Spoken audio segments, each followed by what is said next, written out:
Hello students, welcome to my YouTube channel. Students, आज की video में मैं आपको क्लास 9 की एक्सरसाइज 12.2 का क्वेश्चन नंबर 7 करवाने जा रही हूँ। तो चलिए स्टेटमेंट पढ़ते हैं। इसकी स्टेटमेंट है, a kite in the shape of square with diagonal 32 centimetre and an isosceles triangle of base 8 centimetre and side 6 centimetre each is to made of 3 different shade as shown in the figure. How much paper of each shade has been used in it? तो क्या दिया हुआ है, एक square shape का एक kite दिया हुआ है जिसकी जो डायगनल है उन्होंने 32 सेंटीमीटर की दी हुई है, ठीक है। और उसके साथ उन्होंने एक और ट्रायंगल दिया, ये नीचे वाली तो ये आइसोसलेस ट्रायंगल है जिसका बेस 8 सेंटीमीटर। इट मीन्स अगर ये 8 है, ये साइड ये वाली वो 6 सेंटीमीटर की होंगी। तो हमने ये एक शेड 1 है, ये शेड 2 है, ये शेड 3 है। हमने एरिया निकालना है कि जो शेड 1 है ये जो है इसका के लिए कितना पेपर यूज़ हुआ। उन्होंने कहा ना, how much paper of each shade has been used in it. Shade 1 के लिए कितना पेपर यूज़ हुआ, शेड 2 के लिए कितना पेपर यूज़ हुआ और शेड 3 के लिए कितना पेपर यूज़ हुआ, हमने ये निकालना है, ठीक है। तो देखिए कैसे है, ये मैंने ऐसे फिगर ड्रॉ की हुई है, ठीक है। तो ये काइट दिया हुआ है हमें स्क्वायर शेप का, ठीक है, और जिसमें उन्होंने एक डायगोनल दिया 32 सेंटीमीटर का। और हमें पता है कि स्क्वायर के जो दोनों डायगोनल है वो इक्वल होते हैं। अगर एक डायगोनल 32 सेंटीमीटर का है तो दूसरा डायगोनल भी 32 सेंटीमीटर का होगा, ठीक है। और जो डायगोनल्स हैं वो स्क्वायर के जो डायगोनल होते हैं वो परपेंडिकुलरली बाइसेक्ट करते हैं एक दूसरे को, ठीक है। इसलिए अगर ये पूरा डायगोनल जो है यहाँ से लेके 32 सेंटीमीटर का है तो यहाँ से लेके यहाँ तक ये कितना होगा, 16 सेंटीमीटर का होगा, ठीक है। ये भी यहाँ से लेके यहाँ तक भी 16 और यहाँ से लेके यहाँ तक भी ये 16 होगा, ठीक है। और ये पूरा, अगर ये पूरा डायगोनल 32 सेंटीमीटर का है और स्क्वायर के डायगोनल सेम होते हैं तो ये भी डायगोनल 32 सेंटीमीटर का होएगा, ठीक है। और नीचे उन्होंने एक ट्रायंगल दिया है, थर्ड शेड जो दी हुई है, जिसमें जो बेस है वो 8 सेंटीमीटर दिया हुआ है और ये साइड जो, क्योंकि ये ट्रायंगल आइसोसलेस ट्रायंगल है, आइसोसलेस ट्रायंगल में जो होती हैं वो ट्रायंगल की टू साइड्स जो होती हैं वो इक्वल होती हैं। बेस उसका 8 सेंटीमीटर दिया हुआ है और उसकी साइड जो है वो 6 सेंटीमीटर दी। इट मीन्स ये दो साइडें जो हैं वो 6 सेंटीमीटर की हैं। तो अब हमने निकालना है कि इस काइट को बनाने के लिए जो शेड 1 के लिए कितना पेपर यूज़ हुआ, शेड 2 के लिए कितना पेपर यूज़ हुआ और शेड 3 के लिए कितना पेपर यूज़ हुआ।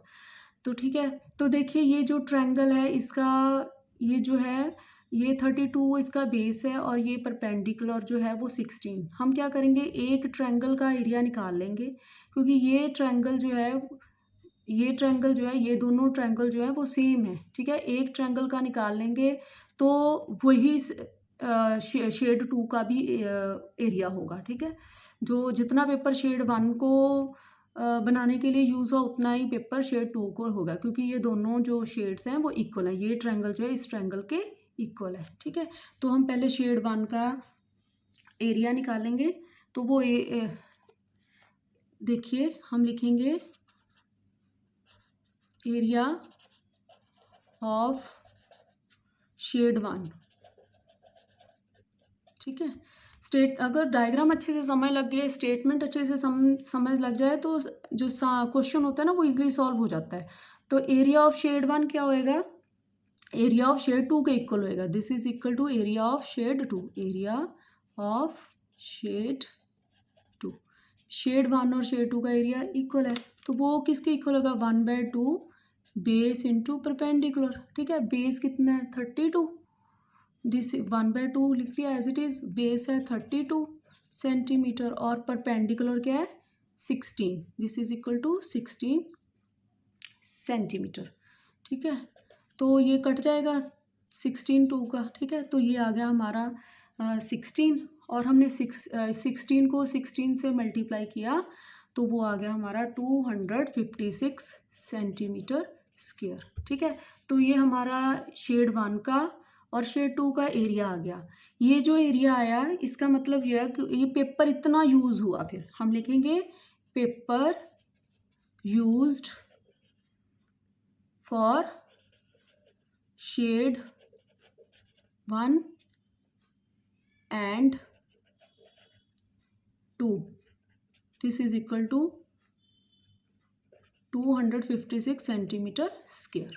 ठीक है, अब हमने निकालना है ये इस शेड 3 के लिए कितना पेपर यूज़ हुआ, तो हम इसका एरिया निकाल लेंगे, जितना एरिया आएगा उतना ही पेपर यूज़ होगा। ठीक है, तो ये जो है आइसोसेलेस ट्रायंगल है, इससे हम हेरोन्स फार्मूले से इसका एरिया निकालेंगे। ठीक है, तो हम लिखते हैं पेपर यूज फॉर शेड 3, या पहले हम लिखते हैं area of shade 3, area of shade 3।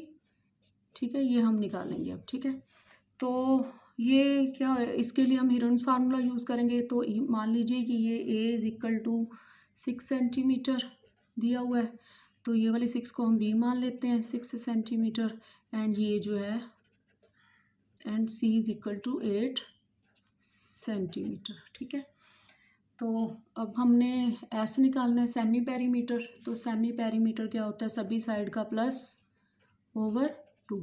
ए क्या है 6 सेंटीमीटर, बी क्या है 6 सेंटीमीटर और डी क्या है 8 सेंटीमीटर, डिवाइडेड बाय 2। 6 6 12, ये 8 है। ठीक है, 6 और 6 12 और 8 क्या हो गया हमारा 20/2 सेंटीमीटर, और ये कट हो गया तो ये हो गया 10, तो एस हमारा आ गया 10 सेंटीमीटर। अब हमने निकालना है एरिया, एरिया ऑफ शेड 3। ठीक है, तो यहाँ हम लिख देंगे पेपर यूज्ड फॉर शेड 3।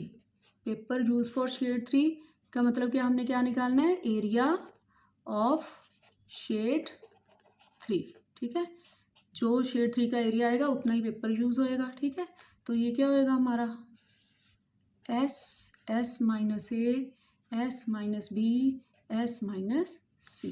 ठीक है, तो एस क्या है हमारा 10, तो 10 एस क्या है, फिर 10 ए क्या हमारा 6 सेंटीमीटर, फिर 10 बी क्या हमारा 6 सेंटीमीटर, फिर 10 सी क्या हमारा 8 सेंटीमीटर। तो दिस इज इक्वल टू, ये आ गया, ये 10 का 10 आ गया, 10 में से 6 गया 4, और ये 10 में से 6 गया 4, ये 10 में से 8 गया 2, तो ये आ गया हमारा। देखिए अब ये जो 10 है, 10 के हमने फैक्टर बनाने, तो वो आ गया 2 5 द 10। ठीक है, और 4 4 एज इट इज़ आ गया, और 2 एज इट इज़ आ गया। तो देख इसको बाहर निकाल लेंगे, ये 2 और ये 2 बाहर आ गया, और ये 4 का एक पेयर बाहर आ गया। ठीक है, और अंदर क्या रह गया 5, तो ये क्या आ गया हमारा 2 4 का 8√5। ठीक है, सेंटीमीटर स्क्वायर। अब हमने √5 निकालना है। ठीक है, तो √5 जो है, देखिए